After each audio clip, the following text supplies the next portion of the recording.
मेरे वालों सारे भैन भाइयों सलाम होवे, जातकां बजुर्गों ते माइयां नूं सलाम होवे। अज की गलबात दे नाल नासिर जमील हाज़िर खिदमत है और अज की गल जिहड़ी है वो कानून और कानून दे और जिहड़े साडे वकील हैं उन्हां दे नाल है। असीं अज जाणांगे कि अकलीयतां दे जिहड़े हकूक ने उन्हां दे जिहड़े राखे ने जिन्होंने असीं वकीलों के हवाले नाल जानने और खास तौर पर मसीही वकीलों के हवाले नाल जानने अकलीयतां दे जिहड़े पालनहार ने कानून के हवाले नाल असीं उन्हां दी गलबात सुनांगे और असीं जाणांगे कि ये दरअसल साडे लई की कर रहे हैं और हुण तक किहड़ियां गल्लां ने जिहड़ियां साडे दिमागां दे विच किसी गलतफहमी की बुनियाद ते या किसी भुलेखे की वजह नाल असीं सोच रहे हैं भी वो नहीं करते पे या कुछ ऐसियां खुशफहमियां जिन्हां दा साडा ख्याल है भी ये करते पे ने ते नहीं करते पे। असीं अज इन्हां नाल गलबात करांगे। सो मेरे नाल अज गलबात वास्ते शामिल ने मेरे नाल Yasir Joseph advocate high court, Sadaf Yaqub advocate high court और Kashif Alexander advocate high court. असीं शुरू करने हैं काशिफ एलगजेंडर साहब तो। काशिफ साहब की हाल है तुहाडा? जबरदस्त जी काशिफ एलगजेंडर साहब, तुसीं मैनूं ये गल दसो कि तुसीं क्योंकि साडे इत्थे वकीलां दे सदर भी रहे हो और खास तौर पर मसीही वकीलां दे सदर रहे हो, तुसीं की महसूस किया है इस सारे अपने जिहड़ा तुहाडा बतौर वकील सफ़र है कि ਜਿਹੜੇ ਸਾਡੇ मसीही ने और खास तौर पर ਜਿਹੜੀਆਂ ਸਾਡੀਆਂ ਅਕਲੀਅਤਾਂ ਨੇ ਉਹਨਾਂ ਦਾ ਪਾਕਿस्तान 'ਚ ਕਾਨੂੰਨੀ ਹਵਾਲੇ ਨਾਲ ਜਾਂ ਅਦਾਲਤੀ ਹਵਾਲੇ ਨਾਲ ਕੀ ਹਾਲ ਹੈ? बड़ा ही अहम सवाल किया तुसी। इस वक्त कानूनी तौर ते अदालती तौर ते दोवें सूरतां 'ਚ ਜਿਹੜੀ खास कर मसीही साड़ी अकलीयत है ना वो बड़ी पसमानदगी का शिकार हैगी है। तकरीबन कह सकते हो तकरीबन 20 साल 22 साल तो कोई भी ऐसी बुनियादी कानून साजी नहीं हो सकी ਜਿਹੜੇ कि साडे हकूक के मुतलिक हो सके। मैं उस तो मुराद है कहांगे आईने पाकिस्तान 1973 साडा हकूक की गारंटी तो करता है, वो हर शहरी की करता है। मैं अकलीती तौर पर मसीहियां की गल कर रहा कि ਜਿਹੜੇ कवानीन ਜਿਹੜੇ मसीही जिंदगी नूं या मसीही आवाम नूं फैसिलिटी देने वास्ते सन, लेकिन बदकिस्मती तो पिछले 20-22 साल तो कोई भी अहम कानून कौमी असैम्बली तो पास नहीं हो सकिया। ਜਿਹੜੀ ਗੱਲਬਾਤ ਇਹਨਾਂ ਨੇ ਦੱਸੀ ਹੈ ਕਿ ਕੋਈ ਕਾਨੂੰਨ ਪਾਸ ਨਹੀਂ ਅਸੀਂ ਕਰ ਸਕੇ, ਸਦਫ ਯਾਕੂਬ ਐਡਵੋਕੇਟ ਸਾਡੇ ਨਾਲ ਨੇ, ਤੁਸੀਂ ਸਾਨੂੰ ਦੱਸੋਗੇ ਕਿ ਇਹਦੀ ਖਾਸ ਤੁਹਾਡੀ ਨਜ਼ਰ ਦੇ ਵਿੱਚ ਕੀ ਵਜ੍ਹਾ ਹੈ ਕਿ ਕਿਉਂ ਨਹੀਂ ਇਸ ਤਰ੍ਹਾਂ ਦੀ ਕਾਨੂੰਨ ਸਾਜ਼ੀ ਖਾਸ ਤੌਰ ਤੇ ਅਕਲੀਅਤਾਂ ਦੇ ਮੁਤਲਕ ਹੋ ਸਕੀ? मैं बहुत शुक्रगुजार हाँ तुहाड़ी तुसीं अज नैशनल टीवी 'ਚ मैनूं मिलू किता इस टॉपिक ते गलबात करन वास्ते। मैं ज़रूर इस पॉइंट ते गल करांगी कि गो के साड़ा आइन गारंटी देंदा है, तहफ़ुज़ भी देंदा है ख़वातीन नूं भी ते हर शहरी नूं भी, लेकिन बतौर खातून होंदे मैं ज़रूर कहांगी कि अजे भी असी उस चीज़ विचों उस स्ट्रगल चों गुजर रहे हैं। बहुत सी मुश्किलात ने जिहदी वजह तो असी उस लेवल तक नहीं आ पाते जिथे तक हमारी आवाज़ होनी चाहिए है। तो इस वास्ते वो उस लेवल ते आने वास्ते अजी भी साढ़े वकला हजरात नूं ते ख़वातीन नूं भी स्ट्रगल करनी पड़ेगी उस जगह ते आने वास्ते। यासिर एडवोकेट, मैं तुहाडे नाल ये सवाल करना चाहना हाँ बई तुहाडी नज़र दे विच जिहड़े मसीही वकील ने उन्हां दे विच किहड़ी ऐसी खास विटामिन की कमी है जिहदी वजह नाल तुहानूं जनरल इलैक्शन किसी भी बार दे विच किसी खास वड्डे अहुदे वास्ते नामजद नहीं किया जाता? तुहाडी डिग्री जाली हुंदी है या कोई मतलब तुसीं नंबर घट लैके पास होए हुंदे हो? कभी विटामिन की तो कोई कमी नहीं, पर साडे जिहड़े आईने पाकिस्तान दे विच या कानून साजी दे विच जिहड़ा इन्हां ने सानूं उत्थे माइनॉरिटी कोटा दिता है अकलीयतां दी नुमाइंदगी वास्ते, उहदे विच ते साफ उन्हां ने आईने पाकिस्तान दे विच लिख दिता कि इहदा सदर भी होएगा जिहड़ा वो मुसलमान ही होएगा, इहदा जिहड़ा कोई वज़ीर आज़म होएगा वो मुसलमान ही होएगा। इहदे विच मसीही वकीलां दी हद तक जिथों तक गल है वो विटामिन की कमी नहीं, लेकिन उत्थों तक उन्हां नूं नुमाइंदगी नहीं मिल रही, वो प्रॉपर उत्थे जाके लॉ मेकिंग का हिस्सा नहीं बनते पे। बड़ी मेहरबानी। असीं दोबारा काशिफ साहब नाल गल करांगे। Kashif Alexander advocate high court और तुसीं सबका सदर भी क्लैप दे हो और तुसीं क्योंकि इन्हां दे वकीलां दे नुमाइंदा रहे हो और हुण भी हो, तो मैं तुहाडे कोल ये गल पुछना चाहता हाँ कि जिहड़े बाकी सारे मसाइल तो अपनी जगह ते है ने अकलीयतां दे, वकीलां दे अपने की मसाइल और खास तौर पर मसीही वकीलां दे की मसाइल ने? बड़ा अहम सवाल है। मसीही वकला की तादाद पहले शुरू दे विच बड़ी थोड़ी सी, पिछले 3-4 सालों तो ही काफ़ी ज़्यादा तादाद दे विच जिस तरह लोगों 'च शऊर पैदा होया तो काफ़ी तादाद 'च वकला हज़रात जिहड़े ने बने ने ਤੇ ਜਿਹੜੇ ਮਸਾਇਲ ਨੇ ਉਹ ਆਮ ਬਾਰ ਦੇ ਜਿਸ ਤਰ੍ਹਾਂ ਦੂਸਰੇ ਵਕਲਾ ਦੇ ਮਸਾਇਲ ਨੇ ਸਾਰੇ ਸਾਡੇ ਜ਼ਰਾ ਮਜ਼ਹਬੀ ਤੌਰ ਤੇ ਕੁਝ ਮਸਾਇਲ ਔਰ ਇਨਕਲੂਡ ਹੋ ਜਾਂਦੇ ਨੇ।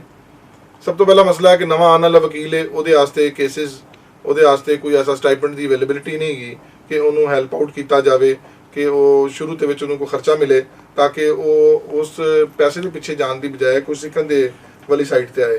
ਫਿਰ ਅੱਛੇ ਬਾਰਸ ਦੇ ਵਿੱਚ ਅੱਛੇ ਵਕਲਾ ਜਿਹੜੇ ਉਹਨਾਂ ਨੂੰ ਬਤੌਰ ਆਪਣੇ ਸ਼ਾਗਿਰਦ ਰੱਖਣ ਔਰ ਉਹਨਾਂ ਦੇ ਦਫ਼ਾਤਰ ਦੇ ਵਿੱਚ ਉਹ ਬਕਾਇਦਾ ਸਿੱਖਣ ਜਾ ਕੇ। ਤੇ ਇਹ ਮਸਾਇਲ ਜਿਸ ਤਰ੍ਹਾਂ ਆਮ ਜਰਨਲ ਮੁਸਲਿਮ ਲਾਇਰ ਨੂੰ ਜਾਂ ਆਮ ਪਬਲਿਕ ਲਾਇਰ ਨੂੰ ਦੂਜੇ ਨੂੰ ਅਵੇਲੇਬਲ ਮਸਾਇਲ ਦਾ ਸਾਹਮਣਾ ਹੈ, ਇਸ ਤਰ੍ਹਾਂ ਮਸੀਹ ਵਕਲਾ ਨੂੰ ਵੀ ਬਹੁਤ ਜ਼ਿਆਦਾ ਸਾਹਮਣਾ ਹੈ। ਦੂਜੀ ਹਾਲਤ ਦੇ ਵਿੱਚ ਸਾਨੂੰ ਆਪਣੇ ਮਸੀਹ ਵਕਲਾ ਨੂੰ ਸਾਡੂ ਆਪਣੀ ਕੌਮ ਦੇ ਵਿੱਚ ਥੋੜੀ ਜਿਹੀ ਡਿਸਕ੍ਰਿਮੀਨੇਸ਼ਨ ਦਾ ਵੀ ਸ਼ਿਕਾਰ ਨੇ। ਸਾਡੇ ਬੜੇ ਆਰਾਮ ਦੇ ਨਾਲ ਸਾਡੀ ਆਵਾਮ ਕਹਿ ਦਿੰਦੀ ਹੈ, ਸਾਡੀ ਆਪਣੀ ਬਰਾਦਰੀ ਵੀ ਕਹਿ ਦਿੰਦੀ ਹੈ ਕਿ ਸਾਡੇ ਮਸੀਹ ਵਕਲਾ ਨੂੰ ਕਿੱਥੇ ਕੁਛ ਆਉਂਦਾ ਹੈ, ਉਹ ਸਾਨੂੰ ਕੀ ਰਿਲੀਫ ਲੈ ਕੇ ਦੇ ਸਕਦੇ ਨੇ। ਸਾਡਾ ਰਵੱਈਆ ਥੋੜਾ ਆਪਣੇ ਮਸੀਹ ਵਕਲਾ ਦੇ ਵੱਲ ਵੀ ਥੋੜਾ ਜਿਹਾ ਮੁਤਾਸਬਾਨਾ ਜਿਹਾ। ਜਦੋਂ ਕਿ ਇਸ ਟਾਈਮ ਪੂਰੇ ਪਾਕਿਸਤਾਨ ਦੇ ਵਿੱਚ 1300 ਤੋਂ ਉੱਤੇ ਤਕਰੀਬਨ ਕ੍ਰਿਸਚੀਅਨ ਵਕਲਾ ਮੌਜੂਦ ਨੇ ਔਰ ਉਹਨਾਂ 'ਚ ਬੜੇ ਬੜੇ ਸੁਪਰੀਮ ਕੋਰਟ ਦੇ ਲਾਇਰਸ ਮੌਜੂਦ ਨੇ, ਸਾਬਕਾ ਜੱਜਸ ਮੌਜੂਦ ਨੇ ਔਰ ਉਹ ਆਪਣੀ ਜਗ੍ਹਾ ਤੇ ਜਿਸ ਤਰ੍ਹਾਂ ਮੈਂ ਜੇਮਸ ਜੋਸਫ ਸਾਹਿਬ ਦਾ ਨਾਮ ਲਵਾਂਗਾ, ਮੁਲਤਾਨ ਦੇ ਵਿੱਚ ਅਗਰ ਕੋਈ ਫੌਜਦਾਰੀ ਕੇਸ ਜਾਂ ਕਤਲ ਦਾ ਕੇਸ ਹੁੰਦਾ ਹੈ ਤੇ ਉਹਦੇ ਵਿੱਚ ਇੱਕ ਸਾਈਡ ਤੇ ਅਗਰ ਜੇਮਸ ਜੋਸਫ ਨੇ, ਦੂਜੀ ਸਾਈਡ ਤੇ ਕੋਈ ਮੁਸਲਮਾਨ ਟਾਪ ਦਾ ਵਕੀਲ ਹੋਏਗਾ ਤੇ ਉੱਥੇ ਉਹਨੇ ਇੱਕ ਆਪਣਾ ਬੜਾ ਨਾਂ ਬਣਾਇਆ ਹੈ। ਤੇ ਥੋੜਾ ਜਿਹਾ ਰਵੱਈਆ ਜਾਤ ਦੇ ਵਿੱਚ ਤਬਦੀਲੀ ਦੀ ਜ਼ਰੂਰਤ ਹੈ ਜਿਹਦਾ ਸਾਹਮਣਾ ਸਾਨੂੰ ਮਸੀਹ ਵਕਲਾ ਹੁੰਦੇ ਹੋਏ ਬਹੁਤ ਕਰਨਾ ਪੈਂਦਾ ਹੈ ਔਰ ਖਾਸ ਕਰ ਨੌਜਵਾਨਾਂ ਨੂੰ ਤਾਂ ਬਹੁਤ ਜ਼ਿਆਦਾ ਕਰਨਾ ਪੈਂਦਾ ਹੈ। ਤੁਸੀਂ ਬੜੀ ਸੋਹਣੀ ਗੱਲ ਕੀਤੀ। ਇਹਦੇ ਨਾਲ ਹੀ ਜੁੜੀ ਹੋਈ ਇੱਕ ਗੱਲ ਹੈ ਜਿਹੜੀ ਮੈਂ ਤੁਹਾਡੇ ਕੋਲ ਪੁੱਛਣਾ ਚਾਹਨਾ ਔਰ ਇਹ ਬੜਾ ਜ਼ਰੂਰੀ ਗੱਲ ਹੈ ਕਿ ਤੁਸੀਂ ਦੱਸਿਆ ਬਈ ਕਿਸੇ ਵੀ ਤਰ੍ਹਾਂ ਦਾ ਸਟਾਈਪਨ ਜਾਂ ਸਪੋਰਟ ਜਿਹੜਾ ਹੈ, ਫਾਈਨੈਂਸ਼ੀਅਲ ਸਪੋਰਟ ਜਿਹੜਾ ਹੈ ਪੈਸਿਆਂ ਦੇ ਹਵਾਲੇ ਨਾਲ, ਉਹ ਕਿਸੇ ਵੀ ਮਸੀਹੀ ਵਕੀਲ ਨੂੰ ਜਾਂ ਗੈਰ ਮੁਸਲਿਮ ਵਕੀਲ ਨੂੰ ਨਹੀਂ ਹੈ। ਜਦ ਕਿ ਬਾਰਸ ਜਿਹੜੀਆਂ ਨੇ ਜਿਸ ਤਰ੍ਹਾਂ ਲਾਹੌਰ ਬਾਰ ਹੈ, ਪੰਜਾਬ ਬਾਰ ਹੈ ਜਾਂ ਜਿਹੜੀ ਪਾਕਿਸਤਾਨ ਬਾਰ ਹੈ, ਉਹਦੇ 'ਚ ਬੜੇ ਪੈਸੇ ਮਿਲਦੇ ਹਨ ਤੇ ਇਹਨਾਂ ਨੂੰ ਸਪੋਰਟ ਵਾਸਤੇ। ਤੇ ਕਿਆ ਜਿਹੜੇ ਮਸੀਹੀ ਵਕੀਲ ਨੇ ਉਹਨਾਂ ਨੂੰ ਔਰ ਖਾਸ ਤੌਰ ਤੇ ਜਿਹੜਾ ਕ੍ਰਿਸਚੀਅਨ ਲਾਇਰਸ ਐਸੋਸੀਏਸ਼ਨ ਪਾਕਿਸਤਾਨ ਜਿਹੜਾ ਇਹ ਵੀ ਇੱਕ ਬਾਰ ਹੈ ਕ੍ਰਿਸਚੀਅਨਸ ਦੀ, ਤੇ ਇਹਨਾਂ ਨੂੰ ਇਸ ਤਰ੍ਹਾਂ ਦੀ ਕੋਈ ਸਪੋਰਟ ਕਿਉਂ ਨਹੀਂ ਮਿਲਦੀ? ਮਤਲਬ ਇਹ ਤੁਸੀਂ ਪਹਿਲੇ ਦੱਸ ਦਿੱਤਾ ਵੀ ਨਹੀਂ ਮਿਲਦੀ, ਪਰ ਕਿਉਂ ਨਹੀਂ? ਉਹ ਕਾਨੂੰਨੀ ਹਵਾਲੇ ਨਾਲ ਜਾਂ ਮਾਲੀ ਹਵਾਲੇ ਨਾਲ ਕੀ ਰੁਕਾਵਟ ਹੈ? ਮੈਂ ਉਹਦੀ ਫਿਰ ਦੁਬਾਰਾ ਰਿਪੀਟ ਉਹੀ ਗੱਲ ਕਰਾਂਗਾ। ਪੰਜਾਬ ਬਾਰ ਕਾਉਂਸਲ ਇੱਕ ਸਾਡੀ ਰੈਗੂਲੇਟਰੀ ਅਦਾਰਾ ਹੈ ਜਿਹਦਾ ਕਿ ਲਾਇਸੈਂਸਿੰਗ ਅਥਾਰਟੀ ਹੈ, ਜਿਹਦੇ 'ਚ ਕੁਝ ਉਹਨਾਂ ਨੇ ਬੈਨੀਫਿਟਸ ਵਾਸਤੇ ਜਿਸ ਤਰ੍ਹਾਂ ਗਰੁੱਪ ਇੰਸ਼ੋਰੈਂਸ ਕੀਤੀ ਹੈ, ਬਨੋਵੀਲੈਂਟ ਫੰਡ ਹੈਗਾ ਉੱਤੇ ਵਕਲਾ ਦੀ ਸਪੋਰਟ ਵਾਸਤੇ ਹੈ, ਲੇਕਿਨ ਉਹ ਇੱਕ ਖਾਸ ਏਜ ਦੇ ਉੱਤੇ ਜਾ ਕੇ ਹੈ ਔਰ ਖਾਸ ਕਰ ਅਗਰ ਮੈਡੀਕਲ ਵੀ ਕੁਛ ਹੈ ਤੇ ਉਸੇ ਬਨੋਵੀਲੈਂਟ ਫੰਡ ਦੇ ਵਿੱਚੋਂ ਕੁਝ ਹਿੱਸਾ 50,000 60,000 ਬਨੋਵੀਲੈਂਟ ਫੰਡ ਦੇ ਤੋਂ ਮੈਡੀਕਲ ਦਿੱਤਾ ਜਾਂਦਾ ਹੈ। ਲੇਕਿਨ ਕਿਉਂਕਿ ਹਾਲੇ ਤੱਕ ਗਵਰਨਮੈਂਟ ਵੱਲੋਂ ਪੰਜਾਬ ਬਾਰ ਕਾਉਂਸਲ ਨੂੰ ਕੋਈ ਐਸੇ ਫੰਡਸ ਨਹੀਂ ਦਿੱਤੇ ਗਏ ਜਿਹੜੇ ਕਿ ਖਾਸ ਤੌਰ ਪਰ ਅਵੇਲੇਬਲ ਕੀਤੇ ਜਾਣ ਨਵੇਂ ਆਉਣ ਵਾਲੇ ਵਕਲਾਂ ਲਈ। ਇਹ ਹਰ ਦਫਾ ਸਾਡੇ ਨੁਮਾਇੰਦੇ ਜਿਹੜੇ ਕਿ ਮੈਜੋਰਿਟੀ ਦੇ ਵਿੱਚ ਇਲੈਕਟ ਹੁੰਦੇ ਨੇ ਔਰ ਵਾਅਦੇ ਕਰਦੇ ਨੇ ਕਿ ਨਵੇਂ ਆਉਣ ਵਾਲੇ ਲੋਕਾਂ ਨੂੰ ਵਕਲਾਂ ਨੂੰ ਹੈਲਪ ਆਊਟ ਕੀਤਾ ਜਾਏਗਾ, ਲੇਕਿਨ ਹੁੰਦਾ ਨਹੀਂ ਹੈ। ਜਿੱਥੇ ਤੱਕ ਕਲੈਬ ਦੀ ਗੱਲ ਹੈ, ਕਲੈਬ ਬਜ਼ਾਤੇ ਖੁਦ ਇੱਕ ਨੈਸ਼ਨਲ ਐਂਟੀਟੀ ਤੇ ਰੱਖਦਾ ਹੈ, ਲੇਕਿਨ ਉਹ within the umbrella of Punjab bar, Sindh bar, Khyber Pakhtunkhwa bar, Pakistan bar council ਦੇ ਅੰਡਰ ਦੀ ਅੰਬਰੈਲਾ ਕੰਮ ਕਰਦਾ ਹੈ ਕਿਉਂਕਿ ਉਹ ਇੱਕ ਐਕਟ ਦੇ ਤਹਿਤ ਬਣੇ ਹੋਏ ਨੇ ਤੇ ਉਸੇ ਐਕਟ ਦੇ ਤਹਿਤ ਅਸੀਂ ਵਰਕਿੰਗ ਕਰਨੇ ਵਿੱਚ ਵਿਦਨ ਦੀ। ਜਿੱਥੋਂ ਤੱਕ ਰਹਿ ਕੇ ਸਾਡੀ ਨੁਮਾਇੰਦਗੀ ਦੀ ਗੱਲ ਰਹੇਗੀ ਜਿਹੜੀ ਯਾਸਰ ਭਾਈ ਨੇ, ਤੁਹਾਡੇ ਲਾਇਸੈਂਸ ਅਸਲੀ ਹੁੰਦੇ ਨੇ ਜਿਹੜੇ ਕ੍ਰਿਸਚੀਅਨਸ ਹੁੰਦੇ ਜੀ, ਮਾਸ਼ਾਅੱਲਾ। ਤੇ ਜੇ ਫਿਰ ਲਾਇਸੈਂਸ ਅਸਲੀ ਨੇ ਤੇ ਫਿਰ ਤੁਹਾਡੇ ਨਾਲ ਸਲੂਕ ਅਸਲੀ ਕਿਉਂ ਨਹੀਂ? ਮੈਂ ਸਲੂਕ ਦੀ ਗੱਲ ਹੀ ਕਰਨ ਲੱਗਾ ਵਾਂ। ਰੀਸੈਂਟਲੀ ਮੈਂ ਇੱਕ ਆਪਣੇ ਦੌਰ ਦੇ ਵਿੱਚ ਇੱਕ ਰੈਜ਼ੋਲੂਸ਼ਨ ਪੰਜਾਬ ਬਾਰ 'ਚ ਪੇਸ਼ ਕੀਤੀ ਸੀ ਜਿਹੜੀ ਕਿ 12/9/2020 ਨੂੰ ਐਕਸੈਪਟ ਹੋਈ ਔਰ ਉਹਦੇ ਮਿੰਟਸ ਤਿਆਰ ਹੋ ਕੇ ਪਾਕਿਸਤਾਨ ਬਾਰ ਕਾਉਂਸਲ 'ਚ ਗਏ ਨੇ। ਸਾਡੇ ਇੱਕ ਸਾਥੀ ਵਕੀਲ ਨੇ ਇਜਾਜ਼ ਫਰਜ਼ ਸਾਹਿਬ ਨੇ, ਉਹਨਾਂ ਨੇ ਹਾਈ ਕੋਰਟ ਰਿਟ ਵੀ ਕੀਤੀ ਹੋਈ ਹੈ ਕਿ ਸਾਡੀ ਨੁਮਾਇੰਦਗੀ ਦਿੱਤੀ ਜਾਵੇ। ਇੱਕ ਸੀਟ ਜਿਹੜੀ ਹੈ ਸਾਡੀ, ਕਿਉਂਕਿ 75 ਲੋਕ ਨੇ ਐਜ਼ ਪਰ ਐਕਟ, ਉਹਦੇ 'ਚ ਤਰਮੀਮ ਦੀ ਲੋੜ ਹੁੰਦੀ ਹੈ। ਫੈਡਰਲ ਐਕਟ ਹੈਗਾ, ਕੌਮੀ ਅਸੈਂਬਲੀ ਤੋਂ ਦੀ ਤਰਮੀਮ ਦੀ ਜ਼ਰੂਰਤ ਹੈ, ਲੇਕਿਨ ਤਲੋਂ ਸਭ ਤੋਂ ਪਹਿਲਾਂ ਰੈਜ਼ੋਲੂਸ਼ਨ ਨੇ ਅਪ ਕਰਨਾ ਹੈ, ਉਹਨੇ ਇੱਕ ਸਟੈਪ ਵਾਈਜ਼ ਉੱਤੇ ਨਹੀਂ ਚੱਲਣਾ ਹੈ। ਤੇ ਮੈਂ ਤੇ ਉਹਦੀ ਦਾਗ ਬੈਲ ਪਾ ਦਿੱਤੀ, ਇੱਕ ਵਾਰੀ ਉਹਦੀ ਰੈਜ਼ੋਲੂਸ਼ਨ ਵੀ ਪਾਸ ਕਰਾਤੀ, ਇੱਕ ਵਾਰੀ ਅੱਗੇ ਤੁਰ ਵੀ ਪਿਆ ਕੰਮ, ਲੇਕਿਨ ਹੁਣ ਵਾਰੀ-ਵਾਰੀ ਸਾਰੇ ਦੋਸਤਾਂ ਨੂੰ ਸਾਥ ਦੇਣ ਦੀ ਜ਼ਰੂਰਤ ਹੈ। ਇਸੇ ਸਿਲਸਿਲੇ ਦੇ ਵਿੱਚ ਮੈਂ ਗਵਰਨਰ ਪੰਜਾਬ ਸਾਹਿਬ ਨਾਲ ਵੀ ਮਿਲ ਚੁੱਕਿਆ ਹਾਂ। ਉਹਨਾਂ ਨੇ ਵੀ ਇੱਕ ਡਾਇਰੈਕਸ਼ਨ ਭੇਜੀ ਸੀ ਕਿ ਇਹ ਆਪਣੇ ਜਿਹੜੇ ਸਾਡੇ ਪੰਜਾਬ ਦੇ ਵਿੱਚ ਮਸੀਹ ਵਕਲਾਂ ਨੂੰ ਐਡਵੋਕੇਟ ਜਨਰਲ ਬ੍ਰਾਂਚ ਦੇ ਵਿੱਚ ਜਾਂ ਐਡਵੋਕੇਟ ਅਸਿਸਟੈਂਟ ਐਡਵੋਕੇਟ ਵਗੈਰਾ ਨਹੀਂ ਲਾਉਂਦੇ, ਤਾਂ ਉਹਦੇ ਵਾਸਤੇ ਵੀ ਉਹਨਾਂ ਨੇ ਇੱਕ ਆਪਣੀ ਡਾਇਰੈਕਸ਼ਨ ਜਿਹੜੀ ਹੈ ਉਹ ਸੈਕਟਰੀ ਕਾਨੂੰਨ ਨੂੰ ਪੰਜਾਬ ਨੂੰ ਭੇਜ ਦਿੱਤੀ ਹੋਈ ਹੈ। ਇਸੇ ਤਰੀਕੇ ਨਾਲ ਅਸੀਂ ਸੀਟ ਵਾਸਤੇ ਵੀ ਕਿਹਾ ਸੀ ਉਹਨਾਂ ਨੇ ਵੀ ਇੱਕ ਡਾਇਰੈਕਟਿਵ ਜਾਰੀ ਕੀਤਾ ਹੋਇਆ ਤੇ ਵਨਸ ਬਾਏ ਵਨ ਚੀਜ਼ਾਂ ਹੋ ਰਹੀਆਂ ਨੇ। ਮੈਂ ਇਸ ਗੱਲ ਨੂੰ ਪੰਜਾਬ ਜਿਹੜਾ ਬਾਰ ਕਾਉਂਸਲ ਹੈ ਜਾਂ ਪਾਕਿਸਤਾਨ ਬਾਰ ਕਾਉਂਸਲ ਹੈ ਜਾਂ ਬਾਕੀ ਜਿਹੜੀਆਂ ਬਾਰਾਂ ਹਨ ਉਹਨਾਂ ਦਾ ਵਾਅਦਾ ਸਮਝਾਂ ਜਾਂ ਲੋਲੀਪੌਪ ਨਹੀਂ, ਵਾਅਦਾ ਉਹਨਾਂ ਦਾ ਲੋਲੀਪੌਪ ਨਹੀਂ ਹੈ।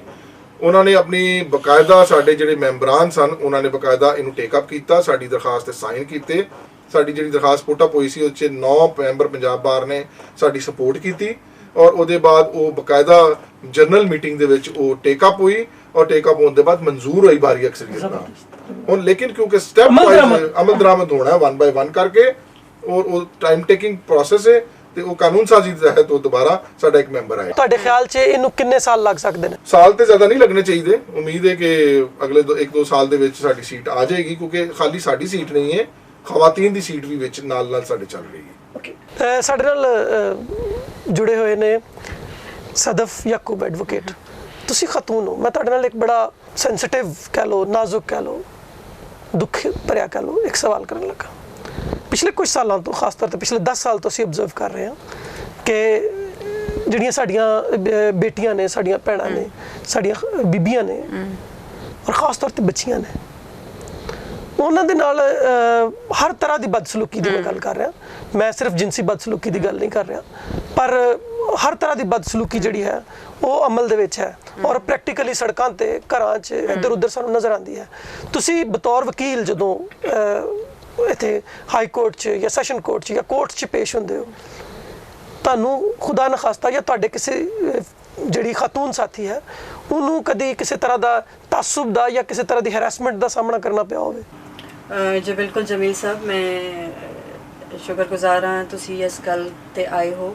ਇਹ ਬੜਾ ਸੈਂਸਿਟਿਵ ਇਸ਼ੂ ਹੈ ਤੇ ਮੈਂ ਬਤੌਰ ਵਕੀਲ ਹੁੰਦਿਆਂ ਜਾਂ ਮੈਂ ਜਰਨਲ ਵੀ ਗੱਲ ਕਰਾਂ ਤੇ ਮੈਂ ਬਾਜ਼ਾਰ ਵੀ ਜਾਵਾਂ ਜਾਂ ਕਿਸੇ ਰੈਸਟੋਰੈਂਟ ਵੀ ਜਾਵਾਂ ਤੇ ਮੈਂ ਬਹੁਤ ਇਨਸਿਕਿਉਰ ਫੀਲ ਕਰਨੀ ਆ ਕਿਉਂਕਿ ਮੈਨੂੰ ਚਾਹੀਦਾ ਹੈ ਕਿ ਮੇਰੇ ਨਾਲ ਕੋਈ ਹੋਏ ਤੇ ਮੈਂ ਬਾਜ਼ਾਰ ਵੀ ਜਾਵਾਂ ਜਾਂ ਆਪਣੇ ਘਰ ਦੇ ਕੰਮਕਾਜ ਵੀ ਕਰਾਂ। ਲੇਕਿਨ ਅਗਰ ਅਸੀਂ ਕੋਰਟਸ ਦੀ ਗੱਲ ਕਰੀਏ ਤੇ ਉੱਥੇ ਤੇ ਬਹੁਤ ਹੀ ਜ਼ਿਆਦਾ ਇਨਸਿਕਿਉਰਿਟੀ ਹੈ, ਸਪੈਸ਼ਲੀ ਬੱਚਿਆਂ ਨੂੰ ਜਿਹੜੀ ਯੰਗ ਆਉਂਦੀਆਂ ਨੇ ਜਾਂ ਕਿਸੇ ਵੀ ਫੀਲਡ 'ਚ ਕੰਮ ਕਰੇ, ਉਹਨਾਂ ਵਾਸਤੇ ਬਹੁਤ ਹੀ ਮੁਸ਼ਕਿਲਾਂ ਦਾ ਸਾਹਮਣਾ ਹੈ। ਤੇ ਮੈਂ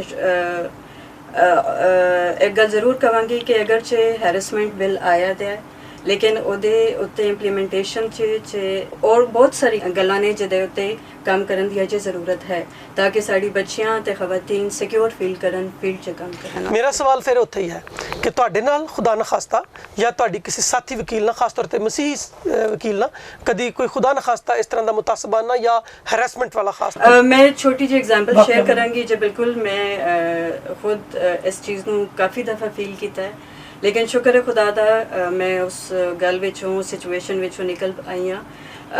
ਅਕਸਰ ਸਾਡੀ ਬੱਚੀਆਂ ਜਿਹੜੀ ਕਾਲਜ ਤੇ ਯੂਨੀਵਰਸਿਟੀ ਦੀ ਸਟੂਡੈਂਟਸ ਨੇ, ਮੇਰਾ ਵਾਸਤਾ ਉਹਨਾਂ ਦੇ ਨਾਲ ਰਹਿੰਦਾ ਹੈ ਤੇ ਉਹ ਅਕਸਰ ਮੇਰੇ ਨਾਲ ਇਹ ਗੱਲ ਸ਼ੇਅਰ ਕਰਦੇ ਨੇ ਕਿ ਮੁਸਲਿਮ ਜਿਹੜੀ ਕਮਿਊਨਿਟੀ ਹੈ ਜਾਂ ਅਗਰ ਤੇ ਉਹ ਕੋ ਐਜੂਕੇਸ਼ਨ ਦੇ ਵਿੱਚ ਪੜ੍ਹਦੇ ਨੇ ਤੇ ਉਹਨਾਂ ਵਾਸਤੇ ਜ਼ਿਆਦਾ ਮੁਸ਼ਕਿਲਾਤ ਨੇ, ਲੇਕਿਨ ਬੱਚੀਆਂ ਵੀ ਜਿਹੜੀ ਮੁਸਲਮਾਨ ਬੱਚੇ ਤੇ ਬੱਚੀਆਂ ਨਾਲ ਪੜ੍ਹਦੀਆਂ ਨੇ ਉਹ ਬਹੁਤ ਜ਼ਿਆਦਾ ਡਿਫਰੈਂਸ ਰੱਖਦੀਆਂ ਨੇ ਗੱਲਬਾਤ ਵਿੱਚ ਵੀ, ਖਾਣ ਪੀਣ ਦੇ ਮਾਮਲੇ ਤੇ ਵੀ, ਤੇ ਇਸ ਵਜ੍ਹਾ ਨਾਲ ਸਾਡੀ ਬੱਚੀਆਂ ਜਿਹੜੀਆਂ ਨੇ ਉਹ ਬਹੁਤ ਹੀ ਇਨਸਿਕਿਉਰ ਫੀਲ ਕਰਦੀਆਂ ਨੇ। ਤੁਹਾਡੇ ਨਾਲ ਜਿਹੜੇ ਮਰਦ ਵਕੀਲ ਮਸੀਹੀ ਮਤਲਬ ਅਕਲੀਅਤਾਂ ਦੇ ਨੇ, ਸਾਡੇ ਮਸੀਹੀ ਨੇ ਜਾਂ ਸਿੱਖ ਨੇ ਜਾਂ ਹਿੰਦੂ ਨੇ, ਜਿਹੜੇ ਵਕੀਲ ਤੁਹਾਡੇ ਨਾਲ ਕੰਮ ਕਰਦੇ ਨੇ, ਤੁਹਾਡੇ ਆਪਣੇ ਵਕੀਲਾਂ ਨੇ ਵੀ ਕਦੀ ਤੁਹਾਡੇ ਨਾਲ ਇਸ ਤਰ੍ਹਾਂ ਦਾ ਜਿਹੜਾ ਹੈ ਇਮਤਿਆਜ਼ੀ ਸਲੂਕ ਕੀਤਾ ਹੋਵੇ ਜਿਹਦੇ 'ਚ ਇੱਕ ਜੈਂਡਰ?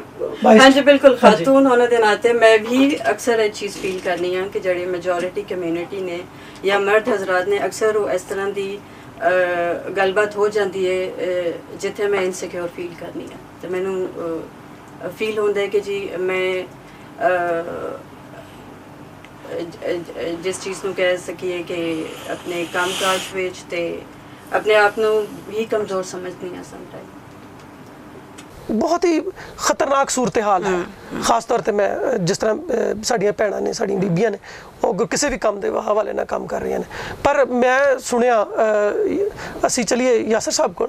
ਯਾਸਰ ਭਾਈ, ਮੈਂ ਸੁਣਿਆ ਬਈ ਜਿਹੜੇ ਨਵੇਂ ਵਕੀਲ ਆਉਂਦੇ ਨੇ, ਜਿਹੜੇ ਯੰਗ ਵਕੀਲ ਹੁੰਦੇ ਨੇ, ਉਹਨਾਂ ਦੇ ਨਾਲ ਵੀ ਕੋਈ ਐਡਾ ਅੱਛਾ ਸਲੂਕ ਨਹੀਂ ਕੀਤਾ ਜਾਂਦਾ ਔਰ ਜਿਹੜੇ ਸੀਨੀਅਰ ਵਕੀਲ ਨੇ ਉਹਨਾਂ ਦੇ ਨਾਲ ਬਹੁਤ ਹੀ ਮਤਲਬ ਕਈ ਦਫਾ ਤੇ ਬੇਇੱਜ਼ਤੀ ਵਾਲਾ ਸਲੂਕ ਕਰਦੇ ਨੇ। ਗੱਲ ਸੱਚ ਹੈ? ਬੜੀ ਚੰਗੀ ਗੱਲ ਪੁੱਛ ਲਈ ਤੁਸੀਂ ਮੇਰੇ ਕੋਲੋਂ ਨਾਸਰ ਸਾਹਿਬ। ਮੈਂ ਤੁਹਾਡੀ ਗੱਲ ਤੇ ਥੋੜੀ ਜਿਹੀ ਰੋਸ਼ਨੀ ਪਾਣਾ। ਇਹ ਗੱਲ ਤੁਸੀਂ ਬਿਲਕੁਲ ਦਰੁਸਤ ਫਰਮਾਈ ਹੈ, ਲੇਕਿਨ ਪੰਜੇ ਉਂਗਲੀਆਂ ਜਿਸ ਤਰ੍ਹਾਂ ਇੱਕ ਜੈਸੀਆਂ ਨਹੀਂ ਨੇ। ਕੁਝ ਚੰਗੇ ਉਸਤਾਦ ਵੀ ਨੇ, ਕੁਝ ਬਹੁਤ ਬੁਰੇ ਉਸਤਾਦ ਵੀ ਮਿਲ ਜਾਂਦੇ ਨੇ। ਆਪਣੇ ਆਪਣੇ ਨਸੀਬਾਂ ਦੀ ਵੀ ਕਈ ਦਫਾ ਗੱਲ ਹੁੰਦੀ ਹੈ ਤੇ ਮੈਂ ਖੁਦ ਇਸ ਚੀਜ਼ ਤੋਂ ਗੁਜ਼ਰਿਆ ਵਾਂ, ਮੈਨੂੰ ਖੁਦ ਅੰਦਾਜ਼ਾ ਹੈ। ਮੇਰੀ ਵੈਸੇ ਵਕਾਲਤ ਨੂੰ ਕੋਈ 11 ਸਾਲ ਤਕਰੀਬਨ ਹੋ ਚੱਲੇ ਨੇ। ਤੇ ਸ਼ੁਰੂ ਦੇ ਵਿੱਚ ਜਦੋਂ ਕਿਸੇ ਬੁਰੇ ਸੀਨੀਅਰ ਦੇ ਨਾਲ ਕੋਈ ਜੁੜ ਜਾਂਦਾ ਹੈ, ਨਵਾਂ ਆਉਣ ਵਾਲਾ ਵਕੀਲ, ਤੇ ਕਈ ਦਫਾ ਹੁੰਦਾ ਉਹਨੂੰ ਕੰਮ ਦੀ ਬਜਾਏ ਨਾ ਉਹਨੂੰ ਇਸਤੇਮਾਲ ਕੀਤਾ ਜਾਂਦਾ। ਉਹਨੂੰ ਕੰਮ ਨਹੀਂ ਸਿਖਾਇਆ ਜਾਏਗਾ, ਉਹਨੂੰ ਇਸਤੇਮਾਲ ਕੀਤਾ ਜਾਂਦਾ ਕਿ ਵੀ ਬੱਚੇ ਤੂੰ ਇਹ ਕਰ ਲੈ, ਤੂੰ ਬੱਚੇ ਇਹ ਕਰ ਲੈ, ਫਲਾਂ ਕੰਮ ਕਰਕੇ ਆਇਆ ਤੇ ਤੂੰ ਅੱਜ ਇਹ ਕਰਨਾ ਹੈ, ਇਹਦੇ 'ਚ ਤੂੰ ਪੇਸ਼ ਹੋਣਾ ਹੈ, ਇਹ ਵਾਲੇ ਕੇਸ 'ਚ ਤੂੰ ਪੇਸ਼ ਹੋਣਾ ਹੀ ਨਹੀਂ, ਤੂੰ ਕਿਸੇ ਕਿਸਮ ਦਾ ਕੋਈ ਆਰਗੂਮੈਂਟ ਨਹੀਂ ਕਰਨਾ ਜੱਜ ਦੇ ਨਾਲ, ਕਿਤੇ ਕੇਸ ਨਹੀਂ ਉੱਡ ਜਾਏ, ਕਿਸੇ ਸਾਡੇ ਖਿਲਾਫ ਨਾ ਹੋ ਜਾਏ ਕੇਸ। ਤੇ ਕੁਝ ਉਸਤਾਦ ਐਸੇ ਵੀ ਚੰਗੇ ਮਿਲ ਜਾਂਦੇ ਨੇ ਕਿ ਜਿਹੜੇ ਤੁਹਾਨੂੰ ਅਲਿਫ ਬੇ ਜਿਸ ਤਰ੍ਹਾਂ ਸਿਖਾਈ ਜਾਂਦੀ ਹੈ ਕਿ ਨਵੇਂ ਬੱਚੇ ਨੂੰ ਉਰਦੂ ਜ਼ੁਬਾਨ ਦੀ ਜਾਂ ਪੰਜਾਬੀ ਜ਼ੁਬਾਨ ਸਿਖਾਉਂਦੇ ਜਾਂ ਅੰਗਰੇਜ਼ੀ ਦੇ ਵਿੱਚ ਵੀ ਕੁਝ ਸਿਖਾਉਂਦੇ, ਤੇ ਜਿਸ ਤਰ੍ਹਾਂ ਉਹਦੇ ਪਹਿਲੇ ਅਲਫਾਬੈਟ ਸਿਖਾਏ ਜਾਂਦੇ ਨੇ, ਉਸ ਤਰ੍ਹਾਂ ਚੰਗੇ ਉਸਤਾਦ ਜੇ ਅਗਰ ਮਿਲ ਜਾਣ ਤੇ ਉਹ ਮੁਕੱਦਰ ਆਪਣਾ ਹੈ। ਬਹੁਤ ਸ਼ੁਕਰੀਆ ਕਾਸ਼ਿਫ ਅਲੈਗਜ਼ੈਂਡਰ ਸਾਹਿਬ, ਕਿਉਂਕਿ ਹੁਣ ਪਟਾਰਾ ਖੁੱਲ ਗਿਆ ਤੇ ਇੱਕ ਸਵਾਲ ਮੇਰੇ ਦਿਮਾਗ 'ਚ ਆ ਗਿਆ, ਜਿਹੜਾ ਤੁਸੀਂ ਦੱਸਿਆ ਵੀ 1300 ਤੋਂ ਕੁਝ ਥੋੜੇ ਜ਼ਿਆਦਾ ਨੇ, ਚਲੋ ਅਸੀਂ ਉਹਨਾਂ ਨੂੰ ਇੱਕ ਮਿਸਾਲ ਕਹਿ ਦਿੰਦੇ ਵੀ 1400 ਟੋਟਲ ਵਕੀਲ ਨੇ ਪੂਰੇ ਪਾਕਿਸਤਾਨ 'ਚ ਜਿਹੜੇ ਮਸੀਹੀ ਵਕੀਲ ਨੇ। 1400 ਕੋਈ ਪੂਰੇ ਪਾਕਿਸਤਾਨ 'ਚ ਵਕੀਲ ਹੋਣਾ ਕੋਈ ਬਹੁਤ ਵੱਡਾ ਨੰਬਰ ਜਾਂ ਬਹੁਤ ਵੱਡਾ ਫਿਗਰ ਨਹੀਂ ਹੈ। ਇਹਦੇ ਬਾਵਜੂਦ ਕਿ ਤੁਸੀਂ 1400 ਧੜੇਬੰਦੀਆਂ ਨੇ ਕਲੈਪ ਦੀਆਂ, ਵਜ੍ਹਾ ਦੇਖੋ ਜਮਹੂਰੀਅਤ ਦਾ ਇੱਕ ਅੰਦਾਜ਼ ਹੈ, ਜਮਹੂਰੀਅਤ 'ਚ ਇਖਤਲਾਫ ਰਾਏ ਨਾ ਹੋਏ ਤੇ ਫਿਰ ਜਮਹੂਰੀਅਤ ਨਹੀਂ ਹੈ। ਅਗਰ ਮੇਰਾ ਤਰੀਕਾਕਾਰ ਹੈ, ਮੈਂ ਇੱਕ ਜਿਸ ਤਰ੍ਹਾਂ ਆਪਣੇ ਧੜੇ ਨੂੰ ਲੈ ਕੇ ਚੱਲਣਾ ਵਾ, ਤੇ ਅਗਰ ਉਹ ਦੂਸਰਾ ਕੋਈ ਸ਼ਖਸ ਮੇਰੀ ਤਰੀਕਾਕਾਰ ਜਾਂ ਮੇਰੇ ਸੋਚ ਨਾਲ ਇਖਤਲਾਫ ਰੱਖਦਾ ਹੈ ਤੇ ਜਮਹੂਰੀਅਤ ਦਾ ਹਿੱਸਾ ਹੈ। ਇਹਨੂੰ ਧੜੇਬੰਦੀਆਂ ਸਮਝਦੇ ਹੋਏ ਇਹ ਨਹੀਂ ਸਮਝਣਾ ਚਾਹੀਦਾ ਕਿ ਅਸੀਂ ਇੱਕ ਟੋਟਲ ਫਰੇਮ ਤੋਂ ਆਊਟ ਹੋ ਗਏ ਹਾਂ। ਠੀਕ ਹੈ, ਉਹਦਾ ਮਤਲਬ ਹੈ ਕਿ ਅਸੀਂ ਜਿਹੜੀ ਕੌਮੀ ਸਤ੍ਹਾ ਦੇ ਉੱਤੇ ਸੋਚ ਹੈ ਉਹਦੇ 'ਚ ਇਤਫਾਕ ਰਾਏ ਰੱਖਦੇ ਹਾਂ ਕਿ ਅਸੀਂ ਇੱਕ ਆਪਣੀ ਕਮਿਊਨਿਟੀ ਵਾਸਤੇ ਕੰਮ ਕਰਨੇ। ਕਾਸ਼ਿਫ ਅਲੈਗਜ਼ੈਂਡਰ ਸਾਹਿਬ, ਪਾਕਿਸਤਾਨ ਦੇ ਵਿੱਚ ਅਕਲੀਅਤਾਂ ਦੇ ਹਕੂਕ ਦੇ ਨਾ ਮਿਲਣ ਦੀ ਤੇ ਗੱਲ ਕਰਦੇ ਹੀ ਰਹਿੰਦੇ ਆ, ਲੇਕਿਨ ਫਿਰ ਵੀ ਅਸੀਂ ਆਏ ਦਿਨ ਸੁਣਨੇ ਆ ਜੀ ਅਕਲੀਅਤਾਂ ਦੇ ਤਫਜ਼ ਲਈ ਫਲਾਣਾ ਕਾਨੂੰਨ ਬਣ ਗਿਆ, ਟਮਕਾਣਾ ਕਾਨੂੰਨ ਬਣ ਗਿਆ। ਇੱਕ ਕਾਨੂੰਨ ਤੇ ਸੁਣਿਆ ਕਿ ਇਹਨਾਂ ਨੇ ਗਿਆ ਸੀ ਤੇ ਉਹ ਰੱਦੀ ਦੀ ਟੋਕਰੀ 'ਚ ਸੁੱਟ ਦਿੱਤਾ ਸਟੈਂਡਿੰਗ ਕਮੇਟੀ ਦੇ ਵਿੱਚ ਹੀ, ਤੇ ਕੁਝ ਕਾਨੂੰਨ ਸੁਣਿਆ ਬਣੇ ਵੀ ਨੇ, ਉਹ ਕਿਹੜੇ ਨੇ? ਤਾਂ ਬੜਾ ਅਹਿਮ ਸਵਾਲ ਹੈ। ਮੇਰਾ ਮੁਖਤਲਿਫ ਚੈਨਲਸ ਦੇ ਉੱਤੇ ਵੀ ਜਾ ਕੇ ਮੈਂ ਬੜਾ ਆਵਾਜ਼ ਉਠਾਈ ਹੈ।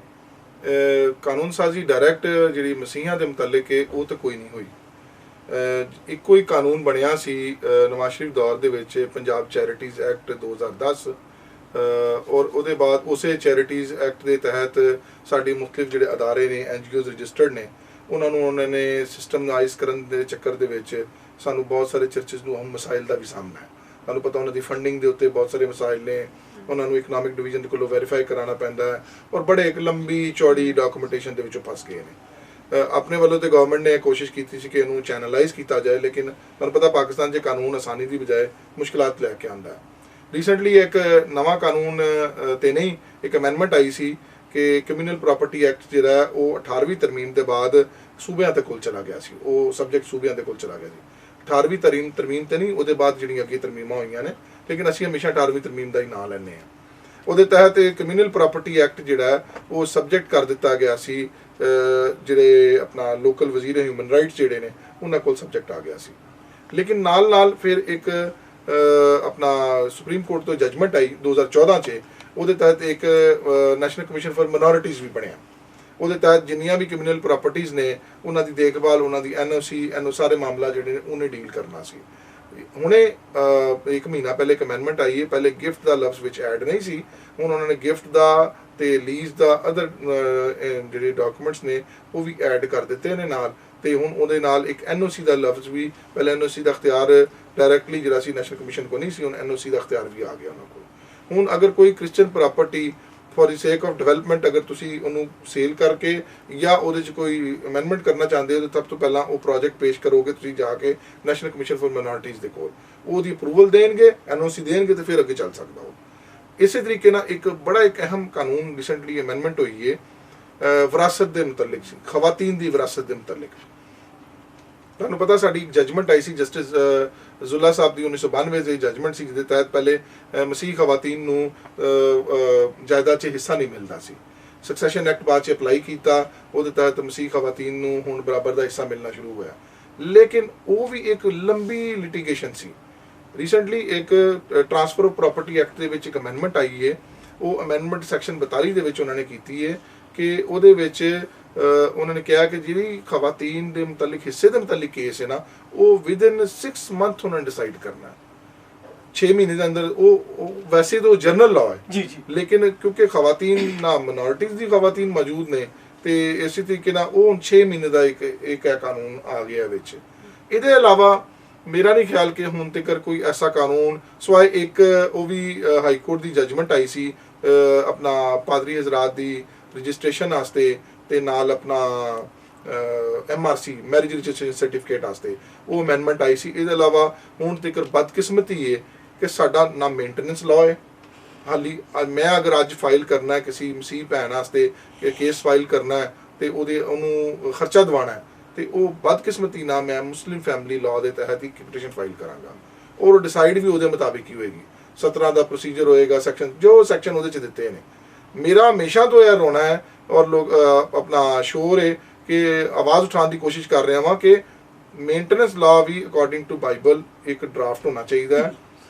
ਇੱਕ ਜਜਮੈਂਟ ਆਈ ਸੀ ਅਮੀਨ ਮਸੀਹ ਦੀ, ਜੀ ਜੀ, ਅਮੀਨ ਮਸੀਹ ਦਾ ਕੇਸ ਬਹੁਤ ਮਸ਼ਹੂਰ ਹੈ ਔਰ ਉਸੇ ਸੈਕਸ਼ਨ 7 ਨੂੰ ਐਡ ਕਰ ਦਿੱਤਾ ਗਿਆ। ਬਾਅਦ ਜਾਂ ਉਹਦੇ 'ਚ ਨਾਲ ਇੱਕ ਡਾਇਰੈਕਸ਼ਨ ਵੀ ਦਿੱਤੀ ਗਈ ਕੌਮੀ ਅਸੈਂਬਲੀ ਉਹਦੇ 'ਚ ਅਮੈਂਡਮੈਂਟ ਕਰੇ।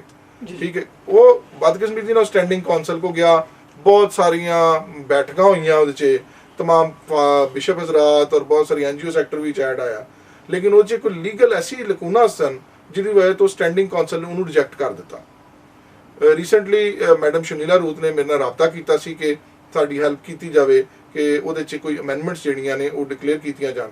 ਮੈਂ ਉਹਨਾਂ ਨੂੰ ਆਪਣੀ ਪੂਰੀ ਖਿਦਮਾਤ ਜਿਹੜੇ ਨੇ ਉਹਦੀ ਅਸ਼ੋਰੈਂਸ ਦਿਵਾਈ ਕਿ ਤੁਸੀਂ ਜਦੋਂ ਚਾਹੋ ਅਸੀਂ ਆਪਣੇ ਸੀਨੀਅਰ ਵਕਲਾ ਦੇ ਨਾਲ ਅਸੀਂ ਤੁਹਾਡੀ ਹੈਲਪ ਕਰਨ ਵਾਸਤੇ ਤਿਆਰ ਹਾਂ। ਲੇਕਿਨ ਸਾਡਾ ਬੜਾ ਅਹਿਮ ਇਤਰਾਜ਼ ਹੈ ਕਿ ਦੋ ਐਕਟ ਸਨ, ਇੱਕ ਕ੍ਰਿਸਚਨ ਮੈਰਿਜ ਐਕਟ 1872 ਸੀ, ਇੱਕ ਕ੍ਰਿਸਚਨ ਡਾਈਵੋਰਸ ਐਕਟ 1869 ਸੀ। ਉਹ ਦੋਵਾਂ ਨੂੰ ਇਕੱਠਾ ਕਰ ਦਿੱਤਾ ਗਿਆ। ਠੀਕ ਹੈ, ਉਹ ਦੋਵਾਂ ਨੂੰ ਇਕੱਠਾ ਕਰਨ ਤੋਂ ਬਾਅਦ ਤੀਸਰਾ ਇੱਕ ਹੋਰ ਐਕਟ ਸੀ ਬਰਥ ਰਜਿਸਟਰਾਰ ਐਕਟ 1886 ਸੀ, ਜਿਹਦੇ ਤਹਿਤ ਸਾਡੇ ਪਾਦਰੀ ਹਜ਼ਰਾਤ ਜਿਹੜੇ ਨਿਕਾਹ ਸਨ ਉਹਨਾਂ ਦਾ ਰਿਕਾਰਡ ਜਮ੍ਹਾਂ ਕਰਾਉਂਦੇ ਸਨ। ਉਹ ਸਾਰਿਆਂ ਨੂੰ ਦੇਖਣ ਦੀ ਜ਼ਰੂਰਤ ਹੈ ਔਰ ਬੜਾ ਕੰਪਲੀਕੇਟਡ ਮੈਟਰ ਹੈ। ਇਹਦੇ 'ਚ ਕ੍ਰਿਸਚਨ ਵਕਲਾ ਸਾਡੀ ਹੁਕੂਮਤ ਦੀ ਬਹੁਤ ਮਦਦ ਕਰ ਸਕਦੇ ਨੇ ਔਰ ਬਿਹਤਰੀਨ ਕਾਨੂੰਨ ਸਾਜ਼ੀ 'ਚ ਬਹੁਤ ਜ਼ਿਆਦਾ ਹੈਲਪ ਕਰ ਸਕਦੇ ਨੇ। ਤੇ ਮੈਂ ਮੈਡਮ ਸ਼ਨੀਲਾ ਰੂਤ ਦਾ ਵੀ ਬੜਾ ਸ਼ੁਕਰਗੁਜ਼ਾਰ ਹਾਂ ਕਿ ਉਹਨਾਂ ਨੇ ਸਾਨੂੰ ਇਸ ਕਾਬਲ ਸਮਝਿਆ ਕਿ ਸਾਡੇ ਨਾਲ ਰਾਬਤਾ ਤੇ ਕੀਤਾ ਤੇ ਔਰ ਅਸੀਂ ਉਹਨਾਂ ਦੀ ਜਿੰਨੀ ਹੈਲਪ ਕਰ ਸਕਦੇ ਨੇ ਕਾਨੂੰਨ ਸਾਜ਼ੀ ਲਈ, ਤਾਂ ਕਿ ਸਾਡੇ ਜਿਹੜੀ ਕ੍ਰਿਸਚਨ ਅਕਲੀਅਤ ਹੈ ਨਾ ਉਹ ਜਿਹੜੀ ਬੜੀ ਪਸਮਾਨਦਾ ਹੈ ਆਲਰੇਡੀ ਔਰ ਕਾਨੂੰਨ ਸਾਜ਼ੀ ਦੇ ਵਿੱਚ ਵੀ ਬੜਾ ਰਗੜੇ ਖਾ ਰਹੀ ਹੈ ਤੇ ਉਹਨਾਂ ਨੂੰ ਕੋਈ ਰਿਲੀਫ ਮਿਲ ਸਕੇ। ਮੈਂ ਚਾਹਾਂਗਾ ਕਿ ਇਸ ਪ੍ਰੋਗਰਾਮ ਦੇ ਆਖਰ ਤੇ ਇਹਨਾਂ ਵਕੀਲਾਂ ਦਾ ਸ਼ੁਕਰੀਆ ਅਦਾ ਕਰਨ ਤੋਂ ਪਹਿਲਾਂ ਇਹਨਾਂ ਦੀ ਹਿੰਮਤ ਵਧਾਈਏ।